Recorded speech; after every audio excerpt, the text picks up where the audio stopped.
Thank you for coming out and being here for our celebration, Students Making a Difference, which is a celebration of the William H. Crook Chair in International Affairs.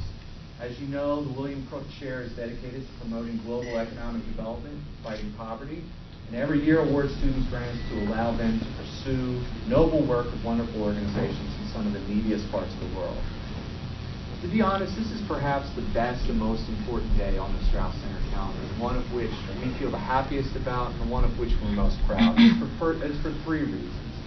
First, we're here to celebrate the tremendous legacy and life works of William Crook, who throughout his life and career was dedicated to fighting poverty and helping the less fortunate. He had an extraordinary career devoting his life to helping those of the less fortunate. And he's a real model to all of us, and we're here to celebrate his legacy. Second, we're here to thank Eleanor Crook, who, through her tremendous generosity, makes this important work possible. Eleanor's commitment to these issues, both in her work with the Strauss Center and her many other activities with other important and worthy organizations, truly is remarkable. And please join me in thanking her for her incredible commitment both to the LBJ.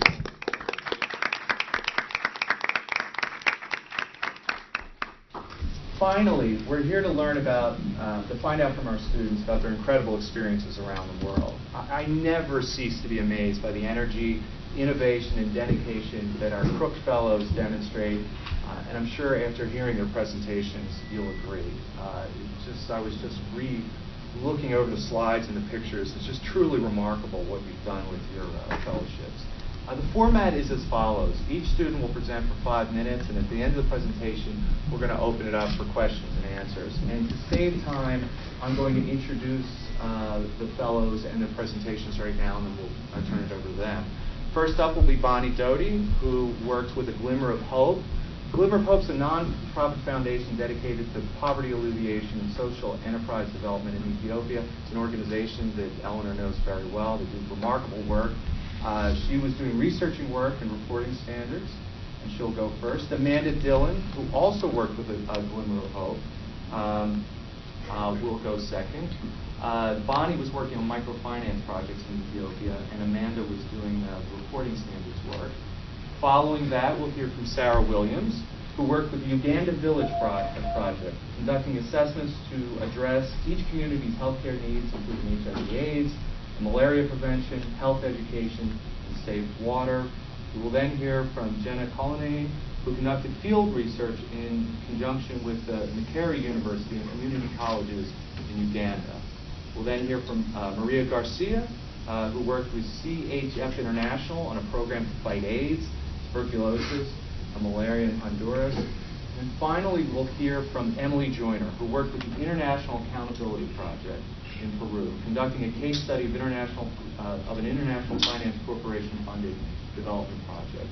One of our fellows, Diana Long, could not be with us today. She worked with Pure Love Express Healthcare International, an organization in Kenya that aims to provide HIV-positive mothers with alternative feeding options for their babies. So, without further ado, please join me in welcoming and thanking the Crook Fellows for the presentations they're about to give.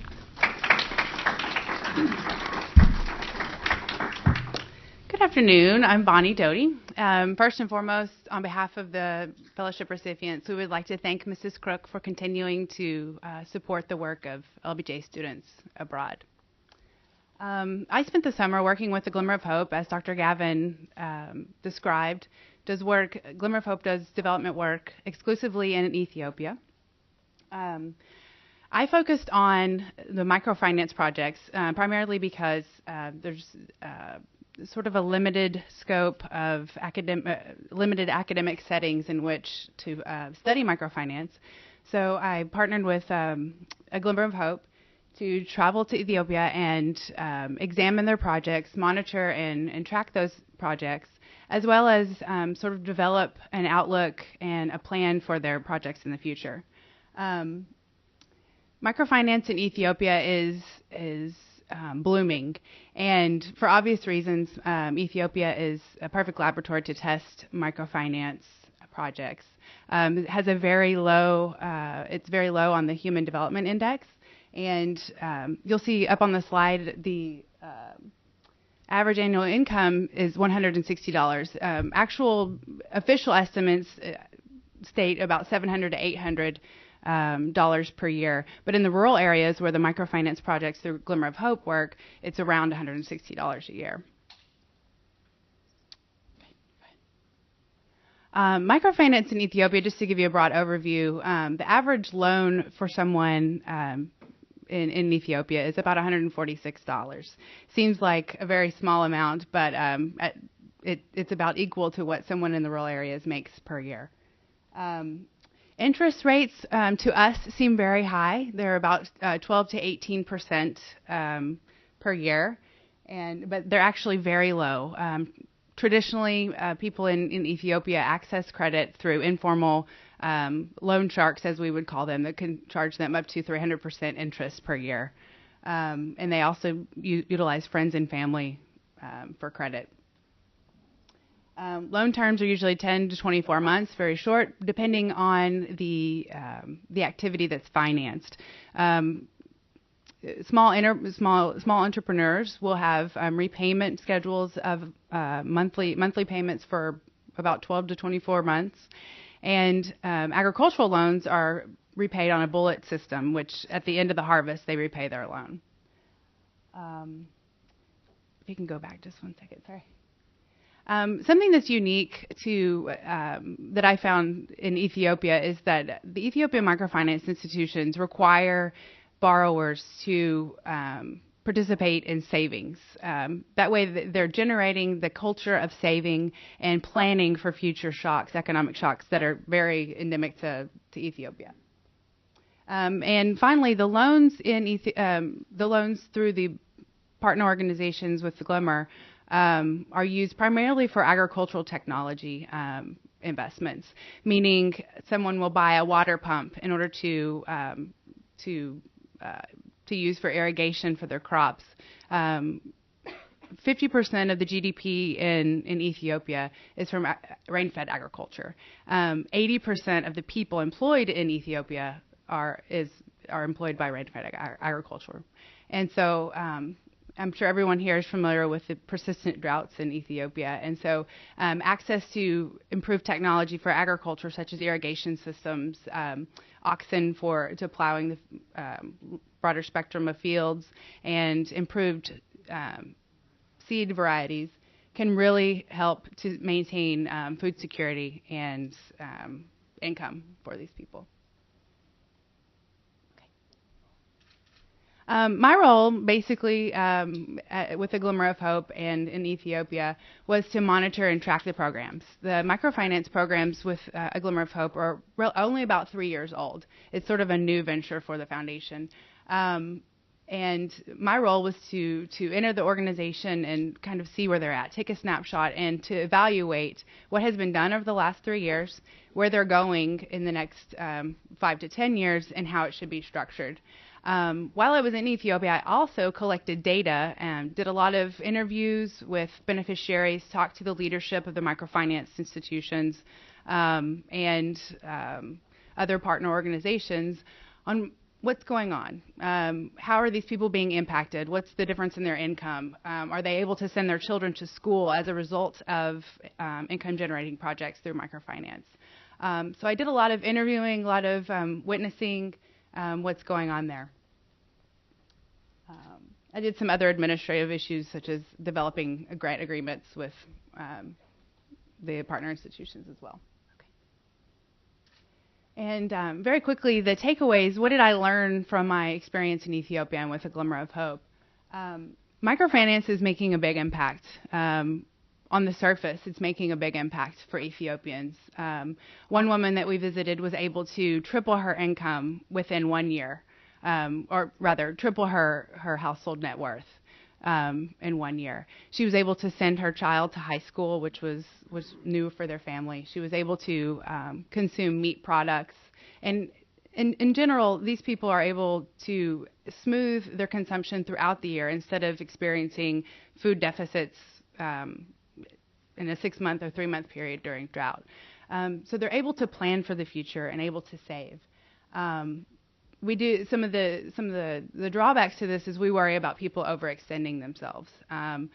investing too much money, and then when it's time at the end, especially for the bullet payments through agricultural loans, at the end of the loan cycle, when it's time to repay those loans, can they do it since they've distributed their income so broadly? And finally, the impact of wealthy donors on Ethiopia. There's a lot of question whether or not the sustainability of these microfinance institutions can be prolonged, or if they can be sustainable through wealthy donors, such as a Glimmer of Hope. So there's in the industry now there are many different funding mechanisms that are being investigated for microfinance in Ethiopia. So that's about it. So to piggyback on Bonnie's presentation, the Glimmer model is that of integrated development, meaning the bottom of the so-called development pyramid is basic humanitarian assistance, followed by education and then income creation, which is the microfinancial aspect. I worked more in the humanitarian and education side. Now, I was hired to write a universal and uniform reporting template for Glimmer. Just to give you a little bit of background, Glimmer receives donations from a wide array of donors who all require different reporting standards. And the reports that Glimmer compiles come from the implementing partners in the field in Ethiopia and from Glimmer staff in Ethiopia that does oversight. Now, both of these reports make their way to the program manager's desk, who has to sit through and sift and try and translate from Amharic English into English for donors. So in order to sort of understand the reporting requirements, what donors wanted, and how to most effectively report, I actually spent a lot of my time writing these reports. I dealt a lot with the information gaps and with the language gaps. And about halfway through the internship, we were given the opportunity to travel to Ethiopia, where I got to learn firsthand how implementing partners work and how they report and what issues they have in their reporting. And I also learned more about integrated development in the Glimmer model. I guess you can go ahead and scoot forward. Oh, whoop, too far. Can you go back one? Yeah.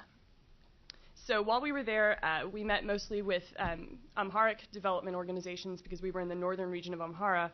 So I met with the director and assistant directors of the Organization for and Rehabilitation for the Development of Amhara and the Amhara Development Association, where we did a 7-day SUV tour of remote projects, looking at impact statements, whether or not things are being reported that should be reported, and making sure that the implementing partners and the oversight staff has everything that they need, including GPS and camera materials. And I also helped to gather impact statements with very limited success due to translation issues. And very quickly, what I learned most at Glimmer of Hope were the challenges to the partners and challenges of constructing health posts, schools, wells, spring protections, and latrines without heavy machinery, without paved roads, and without any form of government assistance in most cases. I learned a lot about the logistical challenges to development that I would have never learned in a classroom, and how central bank policies can impact every aspect of development that I didn't actually foresee happening. And I learned a lot about myself and the fact that I can handle a 7-day SUV tour through remote parts of Africa. So I really do appreciate the opportunity to go and for everything that I learned. Okay. I spent time in Uganda, in eastern district of Uganda called Iganga, and it's one of the poorest regions in Uganda, and I worked for the Uganda Village Project. I served as a team leader for a team of volunteers that was located in a village, and we were trying to implement what UVP calls a comprehensive basic healthcare package. Over the years, the organization has had kind of success in different areas. They would implement safe water projects in one village, HIV/AIDS education and testing in another. And so this was the first year that these projects were kind of integrated, and we were going to try to attack, all of the issues together in villages as a team. So if you go. I wanted to talk briefly about UVP's aims. The organization kind of seeks to promote local development that is very sustainable and based on links between the communities, the villagers themselves, the local government, and UVP volunteers. So the organization provides really a lot of kind of connect the dots sort of services. We work with the local government to provide funding of either usually it's materials, and then we provide cash or certain materials that are out of the kind of realm of what the community can afford, and then the community provides labor and other basic supplies to do a lot of the projects, particularly the shallow well ones, which is one of the most successful projects that UVP does. So the principles are everything is to remain local, respecting local traditions and what is available locally. We don't want to bring in things that are not going to be sustainable after UVP volunteers leave. And also, really the model is that, you hope that these teams can provide the kind of platform for which eventually we're no longer relevant in that environment. You can kind of begin a process that is then sustainable on its own, and the NGO is no longer needed. That's kind of an ideal situation that Iganga isn't at yet, but it's sort of what you base or what UVP bases its projects and its philosophy on. Local ownership, like I said, really involving the local community and having not going in and building wells and then leaving them to be used by the community, but actually having the community build the wells, or bringing in children from primary schools that have learned about safe water and having them conduct, this was actually one of our most fun days, having them conduct dramatizations about how to keep water safe and how to, and how water can make you sick and all these things, and really integrating what students are learning in school from our kind of education about the safe water chain, and having them bring it to their parents, which is more sustainable than us just saying it on our own.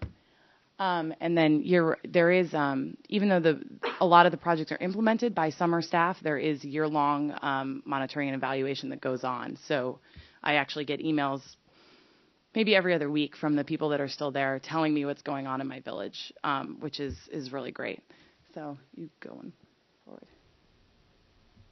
I just wanted to highlight our shallow well construction.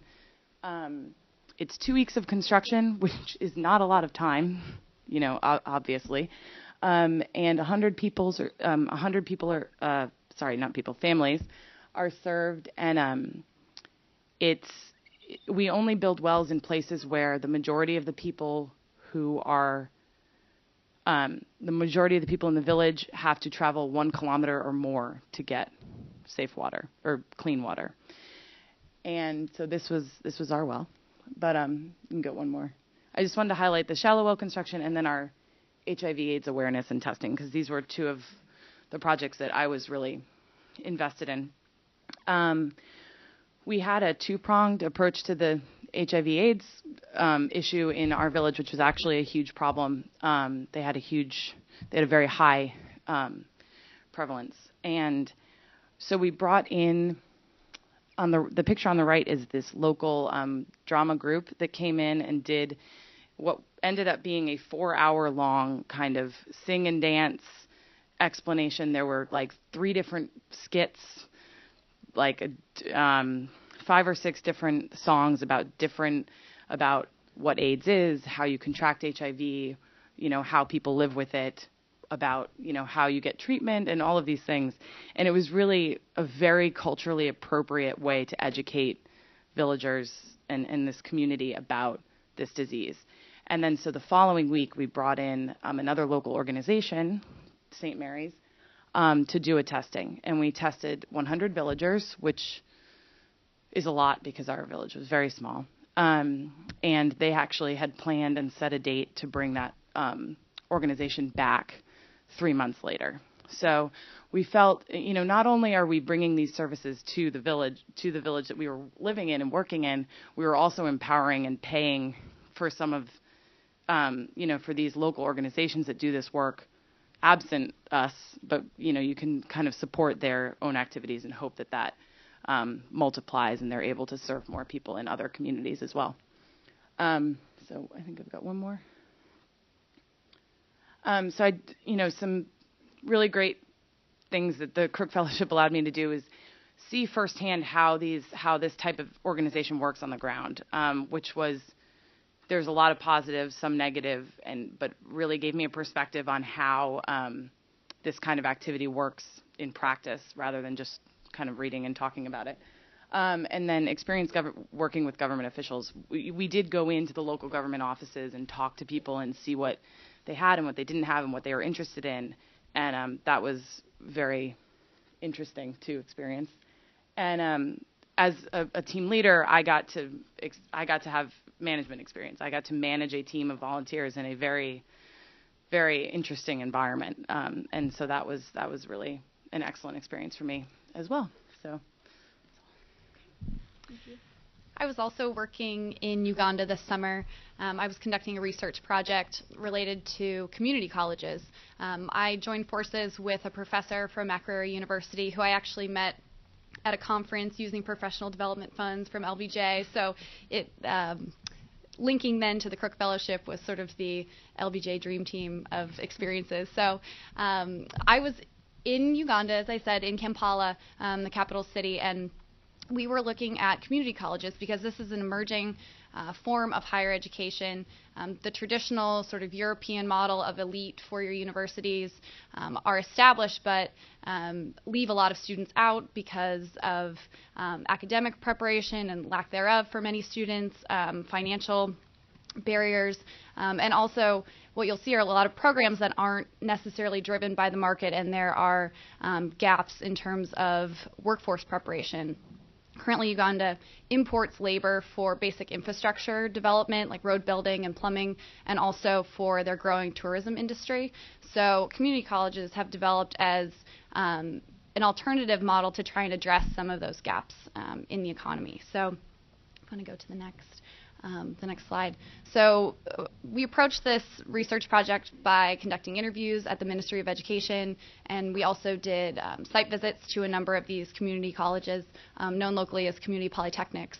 And so we were able to then not only interview and get basic sort of financial information, numbers of students served, et cetera, from the ministry perspective, but then really figure out what's going on at these institutions at the ground level is a little bit of a different thing.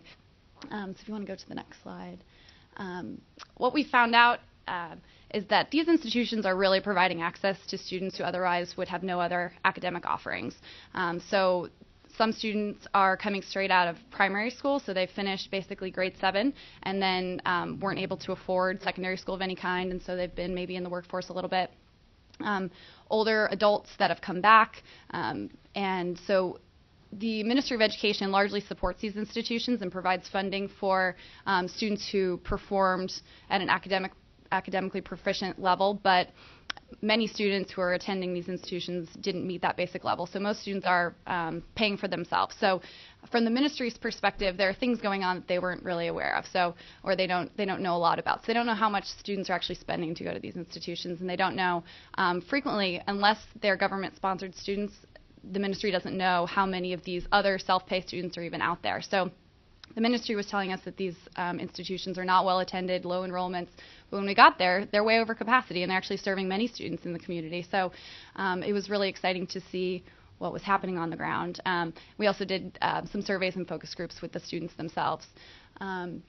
So this is a picture from the brick making and block laying program. This was their final project. And so what you'll also see in the back are chalkboards. So they're doing some applied math and science as well as sort of vocational trade-based education. So if your building is X by Y big and you're doing this type of block laying, how many bricks do you need to order or make, that kind of thing. So one of the most fulfilling experiences was actually interviewing graduates of this particular program and to get some more information about what their improved earnings are. And basically without some specialized skills, students are making about 50 cents a day, and then after graduates of this program were making about $2.50 a day. So it was a dramatic improvement.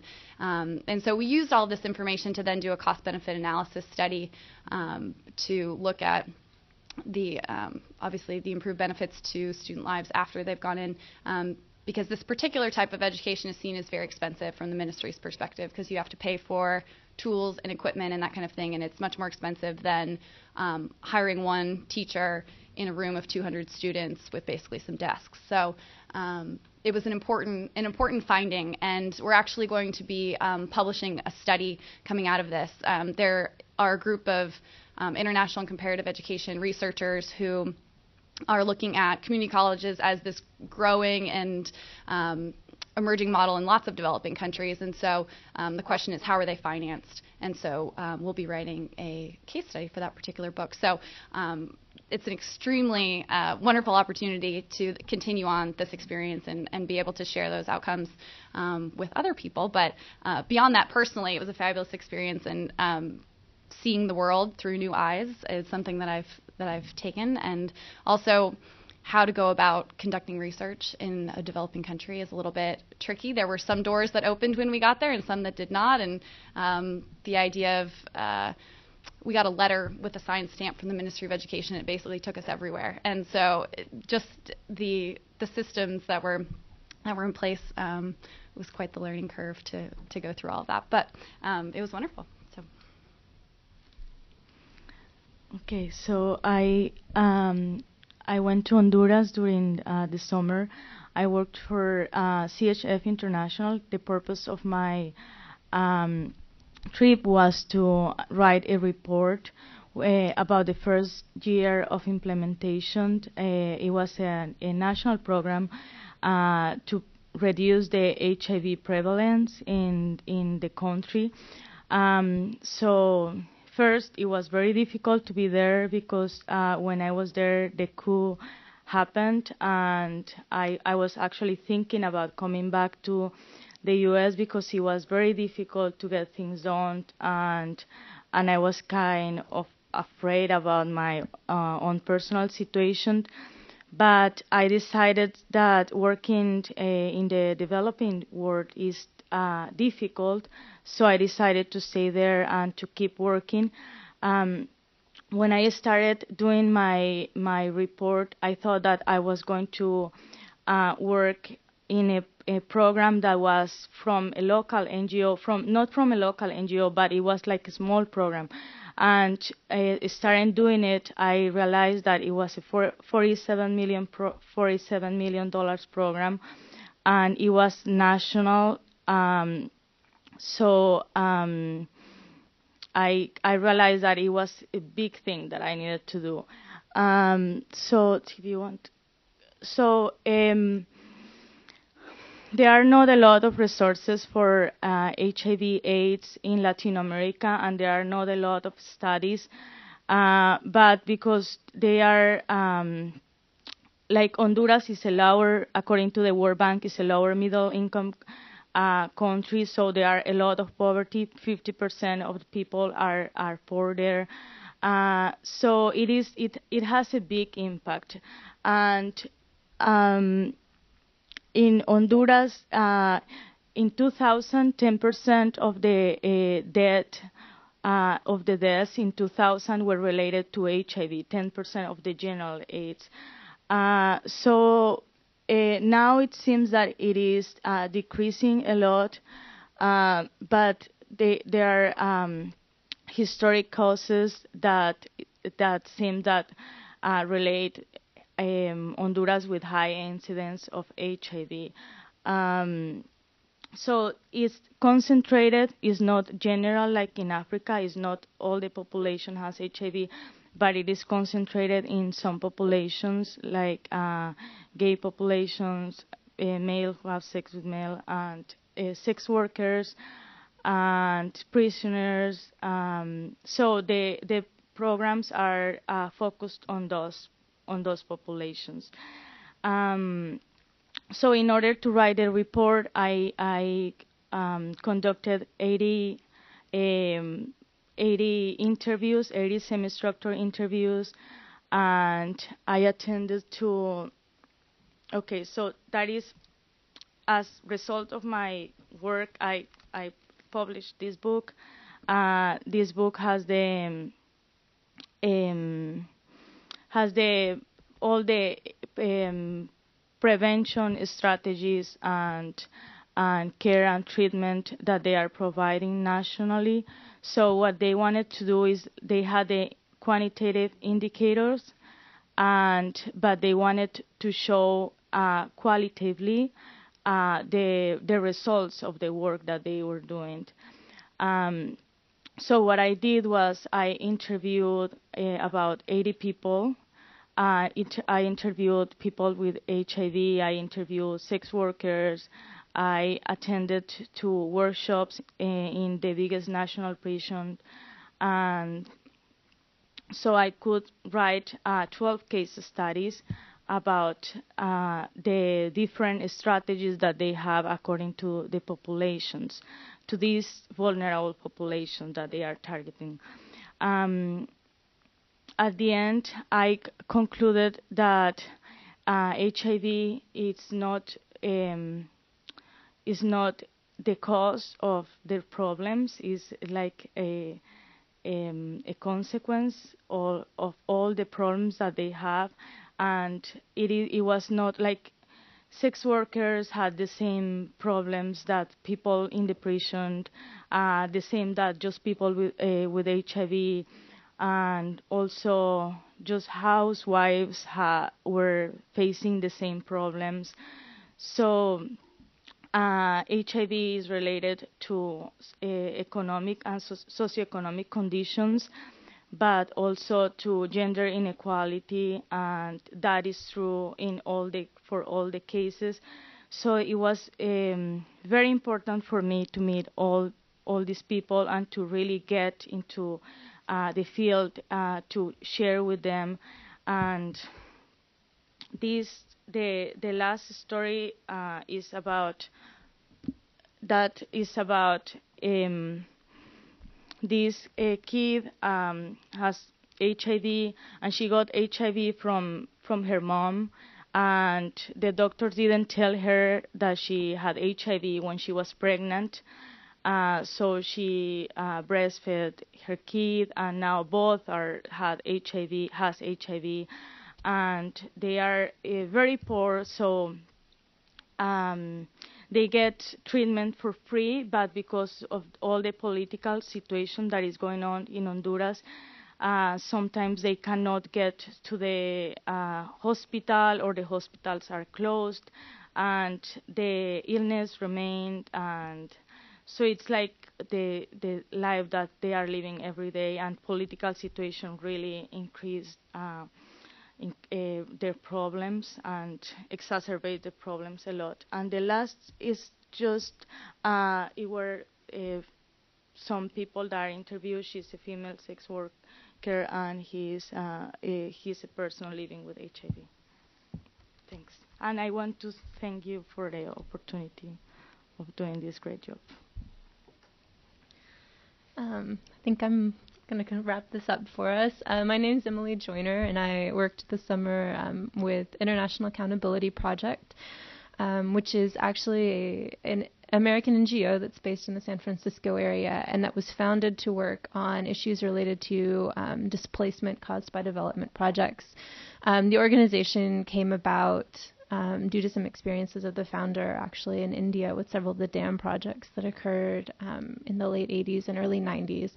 And this project was actually the first time that the organization is looking to expand their work into Latin America. And so this was the first project that was going to be done in order to kind of do some scoping and look around the region. The real purpose for the work, though, was to contribute case studies of extractive industry projects into the review of the social and environmental policies that is going on at the International Finance Corporation. And the International Finance Corporation is the commercial lending branch of the World Bank. And so part of the importance of working in this review is the potential to impact then other sets of standards within the bank and other financial institutions as well. The last set was actually adopted by the Equator banks as well. And so we're looking at a review process that could potentially have some big reverberations in impacts. The two projects that I looked at were the Maple Gas Project and the Peru LNG projects. They're both extractive industry projects, one being in the oil sector and one being in natural gas. And they're located in two separate regions of Peru, which meant that there was a lot of travel involved in my summer. One is located in the Ucayali region of the Amazon. And the LNG project is, because it's a pipeline, a natural gas pipeline, actually stretches over 400 kilometers from the kind of the point of intersection between the Amazon and the Andes, up over the mountains, through the coast, and almost up to Lima. And the picture is actually from part of that Andean region of the project, and I'll get back to that in just a moment. And the real purpose for this work and producing these case studies was, as a first step, to come up with kind of a picture of how the policies are actually being implemented on the ground in order to evaluate them and determine whether or not they're actually effective or they have gaps that need to be filled. But also it was to provide a space where it was actually the communities that were giving the feedback about the process. And one of the issues that we're continuing to work on now with the IFC is in making it so obvious to them that community level feedback is necessary, that can become a part of the review process. Next one.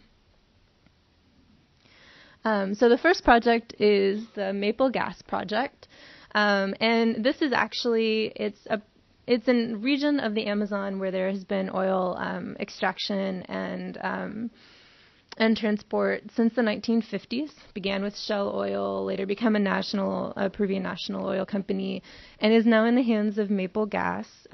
Maple was originally actually a Texas oil company that has since moved to Ireland, and there's a Texas connection on the other company too, which I wasn't even aware of until we'd gotten these things selected. At any rate, and there are 3 affected communities that I was able to visit. There's 4 total. There were some political reasons, and the other community just chose not to participate, which was a decision that we respected.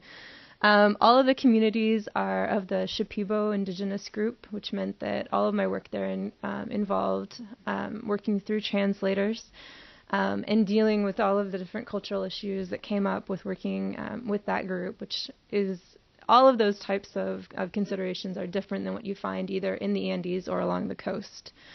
In terms of key findings, there are 2 pictures up here on the slide. The first is of a community assembly in one of the communities I visited. And I had suggested, the process that we had established in the office for this research was actually semi-structured interviews with individuals, so that there wouldn't be necessarily a group dynamic in the type of feedback that I was getting. And the community leader, the community president, decided for us that there was going to be an assembly instead. When we got there, it became pretty clear that the reason for this assembly was that they had experienced 3 oil spills since January of this year, and were really, really, really wanting to get that information out. And we had a brief discussion about kind of the community's history and how they came to be there and what the general impacts of the oil industry had been. And it was a pretty dull conversation until we got around to current circumstances, where every last member of the community who had been assembled was giving me feedback, from the children, the women, and the men. So key finding in there, in addition to the really intense kind of contamination you were getting with the oil spills, but just water contamination in general, and this was across all of the communities. The other picture is actually from a community that hasn't experienced a spill necessarily in several years, or hadn't at this time. They actually did last week. But this is where their water supply is coming from, through the river system, and the company has put the orange sponge there that they call a hot dog, and its job is to absorb any of the oil residues that are coming down. And so you can look at the surface of this and you can see kind of the spots of oil that are sitting on top of the water. So water contamination is huge. And these communities don't operate on a cash economy, and so the water is actually their drinking water, and it's also their source of fish, which is the main protein component in their diet as well. So everything they're ingesting on a daily basis has been affected by the water contamination issue. And one of the responses we got when we spoke with company employees about this issue was that, well, we've given them a cash compensation in the past for these types of issues. We should do that for the current situation, and that will provide, compensation to them for the problem. And yet there's this detail that has been overlooked about the availability of clean water resources in an area that's not actually operating like an urban area where you could simply purchase your water supply. They don't have that option here. And so we got really deep into kind of those issues and how they play a role in economic displacement in a resource-based economy rather than a cash-based one. And in addition, the other thing that came out of the assembly and conversations in other communities was that there's a definite lack of information in these communities about what their rights are and what the mechanisms are available to them for recourse both to the Peruvian government, to the company, and then at the international level where they also have grievance mechanisms that are available to them. But none of this have they been trained on. And, in a community where your travel involves 2 planes and a boat to get there, it's unlikely that without a concerted effort that this kind of training is going to happen. So these are some of the things that we're working on now with the community and some of the local federations to put into place. The second project is Peru LNG. This is a liquefied natural gas project that's been in the news a lot. This is actually phase 2 of a project that starts in the Amazon. It's called the Camisea project. And what has happened is there have already been 2 pipelines that have been put into place with phase 1, and this is the third, and it is exclusively for export. This means that all of the natural gas is being exported primarily to Mexico, with a couple of other small contracts along the way.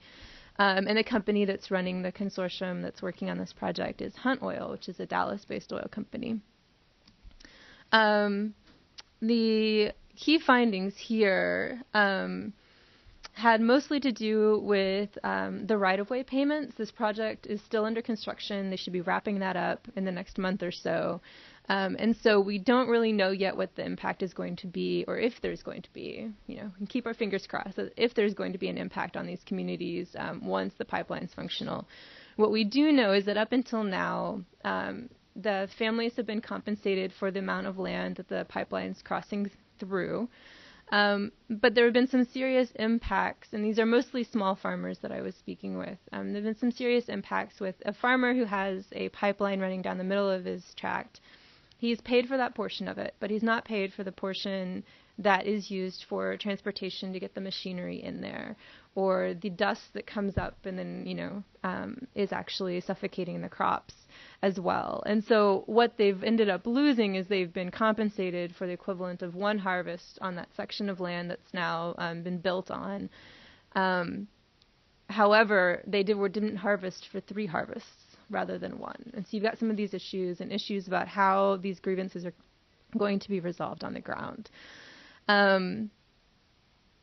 Additionally, there have been some issues in terms of kind of a long-term, looking at this compensation issue at a long-term perspective. The most successful farmers in the region are avocado farmers, and they export those avocados.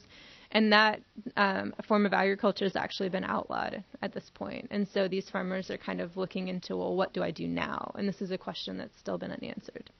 The biggest issue, however, though, has to do with a lack of information the communities have received. There are families that are essentially living within 5 to 10 meters of this pipeline and yet have not been told what they should do in the case of an emergency, in case that they notice some change or some potential contamination in the future. Rather, what they've been told is that's not going to happen, so you really shouldn't worry about it. And so a couple of the communities that I went into, actually people were telling me, well, this land I can no longer farm on, so I'm going to sell it, and somebody's going to build their house there, and they're just going to live directly on top of the pipeline. And the issue here is one of information. And there's national legislation that gets involved in this, and there's just been a breakdown in that communication with people, and there are some real concerns there for what that's going to mean in the future. So in terms of the outcomes and kind of where we are now with this, we're currently collaborating with several NGOs to produce the actual final case studies from this project. Several of them have been recently kind of informally presented back to the IFC, and the actual printed document should be coming out around the first of the year. The suggestions that came out of this and the recommendations have already been put into the IFC review process. And again, what we're now working on at this point is giving the opportunity for communities and other communities that that people are not necessarily putting their attention onto to be reached out to and involved in these process of impacting the kinds of standards that are that regulate the companies operating in their communities. So I think that's it for me. Do we want to open it up for questions at this point? Or? Sure. First of all, wow.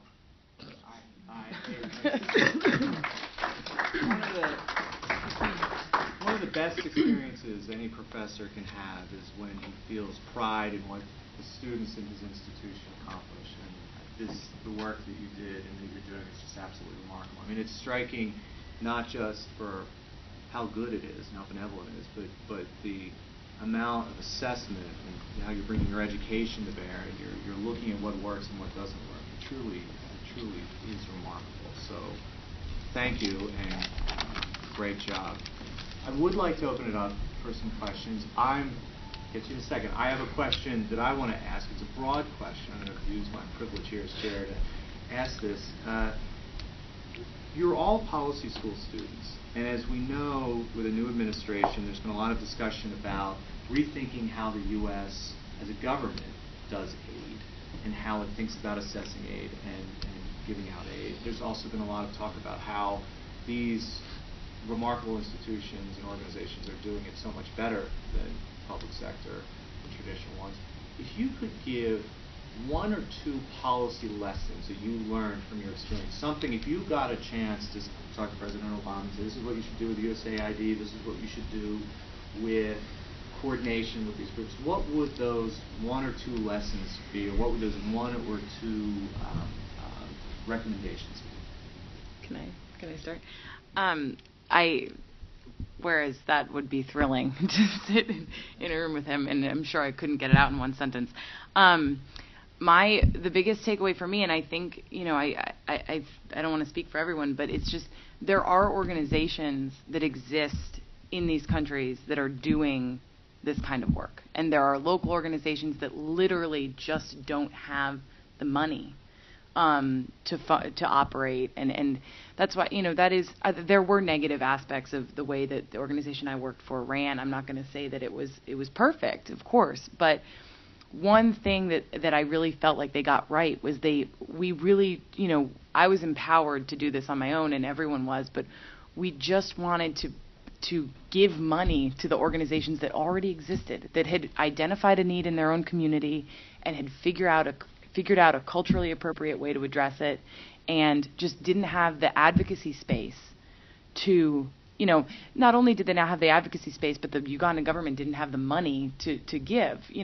and of course there are income generation efforts or issues that go beyond that, but it's not that these countries don't have organizations and dedicated and motivated people to address these problems on their own. It's just that they haven't been empowered either financially or they aren't, there isn't advocacy space in the country through which they can kind of address it on their own. So I think USAID does do, a decent job of trying to identify what works, but I think it could be better. And I think that there are a lot of small organizations that exist that get, it would take a lot of effort to identify them all and decide that they are deserving of funding or whatever. But, we have to stop thinking that we know how to do this better than the people that are there. My answer will be the same basically not the same but related, because what I saw was that they have like a theoretical approach that is the same for all the developing countries, and it is that through information people can actually change their behavior and prevent HIV. But that is not true if you are very poor and you are very and you are a woman and you don't have education.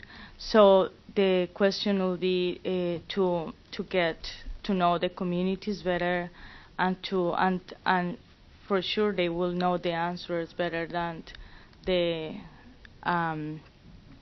top-down approach that gives the answer of how things should work. So I think will be more effective to try to themselves get in power, and that is it's a longer process, of course. Just to echo what Sarah said, I can only speak to my experience in Ethiopia, but every one of the implementing partners that we worked with was actually more effective, and I saw more of not necessarily just their projects, but their impacts than I did of any U.S. government investment, particularly when it comes to sustainability. And I don't think that USAID or any government promoted or government funded projects are giving enough attention to sustainability the way that the NGO and nonprofit community are. And I think that sustainability would be the thing that I would sort of try and push, particularly where it pertains to educating local populations about, how to fix a well if it goes wrong, providing wrenches so they can fix it, or replacement spigots so they can fix it themselves, because most of them would if they were given the opportunity or even knew how. Yeah. I'd also like to speak to kind of a different issue. Because the work that I was doing was primarily these work around the activities of foreign companies, I think when I arrived in Peru on June 7th, it was 2 days after there had been a massacre of a group of indigenous people that were lined up along a highway in the northern Amazon at Bagua. And what that event came down to, in many ways, was a set of policies at the national level that the Peruvian government had made, taking away some of the rights of the indigenous people. But the justification the Peruvian government used for these policies was actually that they were considered necessary by the U.S. in order to go forward with the U.S.-Peru Free Trade Agreement. And so at the same time that we're thinking about ways in which, development aid and assistance can be evaluated and changed and made more sustainable and made more community-specific, there's also a role for the U.S. government to play in terms of putting policies in place where we're not encouraging these types of practices with our trading partners, and where there are our own corporations that are operating abroad are also accountable, whether that's building that accountability in the countries where they're working or building it here in the U.S. And so I think that's another aspect to, if you're speaking to the administration, of something that needs to go through in addition to what my colleagues have been discussing in terms of community development. Could any of you talk a little bit about any challenges that you faced when you were interviewing some of the people that you did, especially Maria and Emily? What challenges came up? And also, how did you balance, treating the person you're interviewing, you balancing them out from a subject and a person? Because sometimes we can just view them from far away and I want to interview them and have fun with them this summer and then forget about them. How did you balance that? Go ahead. First, in terms of challenges, I would say language. Uganda's official language is English, but local languages are predominantly spoken, and there even are 56. Yeah. So. And even when people spoke English with some fluency, word choice and pace and all of these things was an ongoing challenge. So the other thing I would add is I came in seeing data and left seeing people, and that was an interesting transformation in terms of seeing people not as subjects but as students, because describing improvement in sort of your livelihood came in. I have 7 shirts instead of it wasn't a dollar amount. It wasn't really about that. It was about the things that touch your life and how you measure improvement. So some of it was I recorded some of my early interviews, and I thought, oh my gosh, I sound ridiculous. So learning from my own experience, I think I fumbled through it at first, but sort of progressed quite a bit during the process. I just want to address, for me, I think actually living in the village and being in one place, the entire time, and gaining the trust of the community. I wasn't doing as much research work as some of these guys were, but we were trying to implement projects, and we were trying to identify which ones were most needed in this community. And we brought a soccer ball with us when we arrived, and playing soccer with the kids, or bringing that and having 75 children, not that many, but 40 kids in our front yard area playing soccer. Their parents started, that's how we gained their trust. And living in the community made all the difference, because they saw us bathing out of a basin and using a latrine and not having electricity, and we weren't just kind of rolling in every day from our barbed wire compound kind of thing. And so that made a huge difference, just being integrated as much as you could be in the community. So that made them more receptive to the kind of information that we were bringing. I think the operating in a different culture that you're basically unfamiliar with was definitely a challenge. But in my particular case, dealing with microfinance, going out and talking to female farmers about their income, or how much time it takes, because I was gathering data for a cost-benefit analysis, how much time it takes to travel to go make their payment, and what's their income difference over last year. These concepts were foreign to them. A lot of the rural farmers don't actually operate on a clock like we do, or they measure their income and by their consumption, if they're able to eat beans or if they're able to eat meat. So trying to quantify that and trying to understand and operate in those terms was a really, really big challenge. For me, it was good that I am a woman, and my first language is Spanish, so that was good. And I think I was really open-minded to hear anything. I was not judging people. I was interviewing a lot of sex workers, and they were telling a lot of things, and that is their lives. I don't have the right to judge people. So I think that was part of the success. They told me a lot of things, and they were really willing to talk to someone. So it was at the end they told me, thank you for listening to us, and I was just listening all the time, and I think that was a clue for me. Yeah, I had various different challenges. I was doing research in a lot of different communities. I didn't have the benefit that of what Sarah was mentioning, of actually being able to integrate into it. And I was in communities, that spoke Spanish, that spoke Shipibo, and that spoke Quechua. And in the Quechua-speaking communities, you had an added factor that Sendero has recently had a resurgence in Peru, and so the reaction after living through Sendero the first time around is distrust of outsiders, and now they're back, and so in some ways it may have actually been easier in that community to have been an American rather than to have been a Peruvian, because at least that wasn't attached to me, but a lot of it had to do with building trust, and really the only way to build trust, is particularly when you're going from person to person, I think, is to honestly present yourself and who you are, and then to listen more than you speak. and to listen sincerely, as though, that conversation is the most important thing that you're doing right now. You're interested and you're not judging. And I think that that's really, and particularly when you're not able to establish these longer term relationships, it's key to being able to have these conversations with people. I wanted to know if these experiences made an impact on the direction of your career. I have always been interested in working for development and always thought that I would go into the public sector.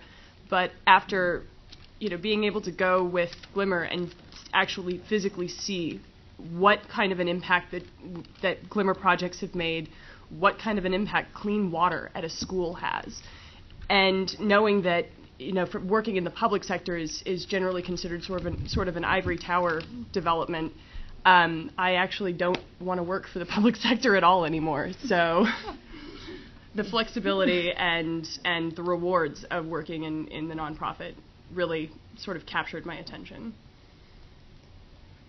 I think I kind of came to that similar realization in a different trip during my undergrad career, but this experience changed the way I thought about how nonprofit work could be most effective, and I think that you can't get that kind of insight unless you are there seeing something that's either working or not. Like, it doesn't, just seeing how someone has decided, a group of people has decided to address certain issues in a certain area was eye-opening. And the fact that, there are NGOs and nonprofits that are doing bad work, that are doing, they're taking away. And that's not the one that I was working for, but, you know everyone and you meet all the, and I got exposure to a lot of other organizations while I was there. And so I think that it will inform, what I took away is a better, I hope, ability to choose the organizations that you work with and for. And I also agree, I don't really have an interest in going into the public sector either. Maybe. I don't know if they offer me a job, I probably can't say no. But, there really are ways that you can identify which organizations are going to be best and which ones have at least thought about some of these issues that we're talking about and how to best kind of address local issues and involve the local community and be interested in sustainability. So.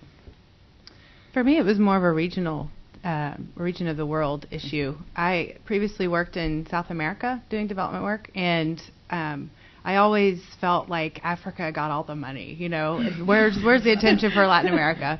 And then I got this opportunity to go to Ethiopia, and I realized that, wow, there's a huge need there, and there's a lot of work to be done. A lot of people are needed to go and get their hands dirty. And so while I still would appreciate a job in Latin America, I think that I would like to really get more experience in Africa, and but there's really is a need, extreme need there. I would say my project was more academic focused, so this was a fantastic opportunity to think about what you want to study, how you design a project, and really had a lot of free license to look into the issues that I wanted to look into, but then also got a sense of the responsibility of people really did open their doors and they were willing to talk to me, and I think there's not often a lot of oversight in terms of what's happening. So both the opportunity and the responsibility associated with more sort of academic pursuits and how you convey that information to people who are interested in maybe making models off of what you're suggesting is productive. So I think that's it's important to keep that in mind, sort of who your audiences are later as well from that work.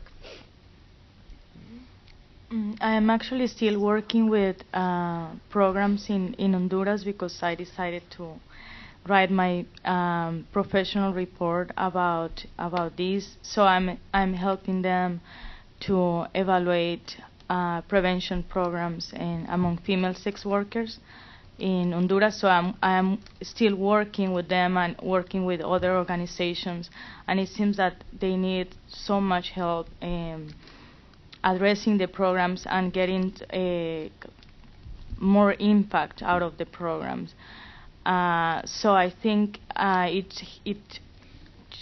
it made an impact in my professional career, because now I see like there are more issues where gender inequality makes bigger impact. So I'm more focused on that particular issue. I can go ahead and answer too. I think really what this ended up doing for me was confirming kind of some ideas that I'd already had about the importance, particularly as an American in the development sphere, of really working to make sure that your participation is a value add component of development work, and just trying to move away again from the idea that the appropriate people to do development around the world, are Americans, and really to focus on kind of ways in which American participation in the process can add value into what's going on at the local level, and rather than, and taking responsibility for things that will ultimately be unsustainable, rather letting the processes at the local level, be endogenous, be organic, and then to add on to those, so that, anyway. None of us have careers. Huh? So none of us have jobs. I didn't say we didn't have good jobs. I'm just kidding. I didn't say that. I agree. Terrific answers. I wonder if, Eleanor, since you're the one who's made all this possible, this remarkable work, and these incredible opportunities, if you wouldn't want to have the last word to say something to what can you say? I can't say what you all have done. And what you've done with this, because as I explained when we were talking in the office earlier, I didn't really know what direction this would take when I made the gift. And my husband had no idea what would be really done with it, because the Strauss Center was really new and unformed. And I was not at all certain that it was going to go in any direction that was going to be a thrill number, and I'm thrilled. The one thing I would say is that I do hope, because I've been so involved myself personally in the last 20 years in the whole field of public policy as it relates to development issues and foreign policy, that you will not in committing yourselves to the NGO route, which I really understand. I mean, I get tempted all the time to desert the public policy area because there's such satisfaction in the kind of things that you have been doing, but that you won't desert your influence on public policy, because the fact is that the United States government influences around the world, but also just itself, the amount of money that goes out, and to not see it spent well is so tragic. And there are going to be, hopefully, some changes made. This whole emphasis of the new administration right now in putting together this foreign policy reform issue. Write your congressman, just email your representatives, if nothing else, and say that you hope they will support the foreign policy reform, because it has tremendous potential. It's got people on the reform committees that think like you think. I know a lot of these people, and it really has the potential of making an enormous difference in the way we do business in the world on development issues. So don't desert it. That's the encouragement. Please.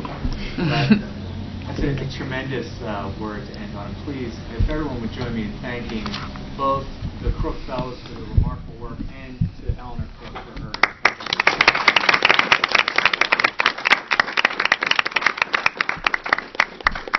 And for the first-year students, of course, we will be doing another round of Crook Fellows. Fellowships in the spring, and if you need any information, please talk to me, talk to Ambassador Engel, talk to Laura Jones, look at our website. Talk to us.